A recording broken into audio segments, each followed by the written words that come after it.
Yun mga boss, ating basahin to dahil nagsalita na si BP Inday Sara Duterte tungkol nga dito sa flood control project investigation nila mga boss. Wala silang sensibilidad sa pag-imbestiga sa flood control projects. Yan, pinakita lang nila na kunyari may ginagawa sila.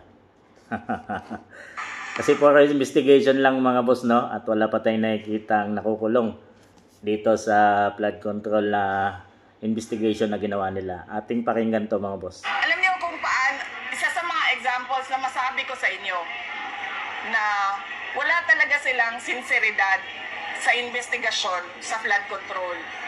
Kasi tinuro na, pinangalanan na, hindi lang ako ang nagsabi, Zaldico at Martin Romualdez. Si Zaldico, hinayaan nilang umalis ng bansa. Correct. Si Martin Romualdez, hinayaan nilang mag-resign. Nag-resign naman na, so tapos na ang usapan.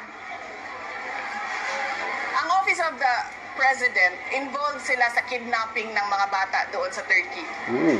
Ang Office of the President, involved sila sa kidnapping ni dating Pangulong Rodrigo Duterte.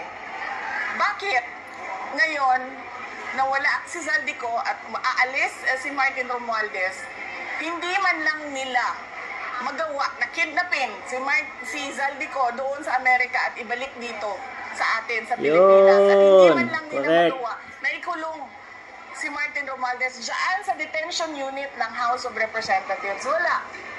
Dahil wala silang sinseridad. Pinapakita lang nila sa mga tao na kunwari meron silang ginagawa. Pero ang totoo niyan, naghahanda lang sila para sa hatian ng 2026 budget at para sa kung anong gagawin nila sa 2028. Yun! Ganon pala yun.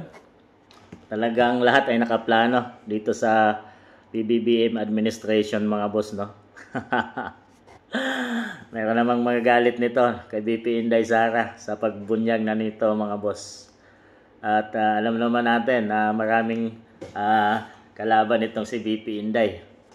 Ang katotohanan dyan mga boss, no, ay puro showing lang yung kanilang ginawang investigation.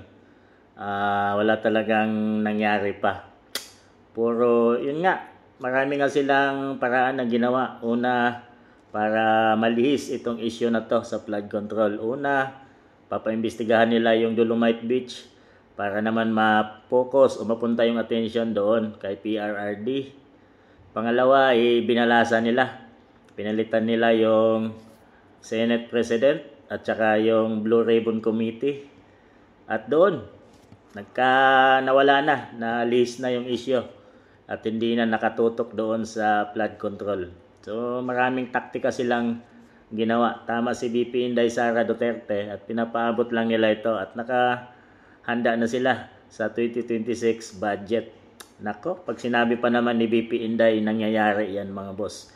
Dahil itong pinangalanan niya noon na 2 tao lang ang may hawak ng budget ng bansang Pilipinas, si Zaldico at si Martin Romualdez, ay nagkatotoo. Tama nga talaga ang sinabi ni BP Inday Sara. At kita ngayon, lumabas na sila ang may control ng pera, lalong-lalo na dito sa flood control scandal mga boss. Tingin nyo, mga boss, magiging tama naman tong pinagsasabi ni BP Inday?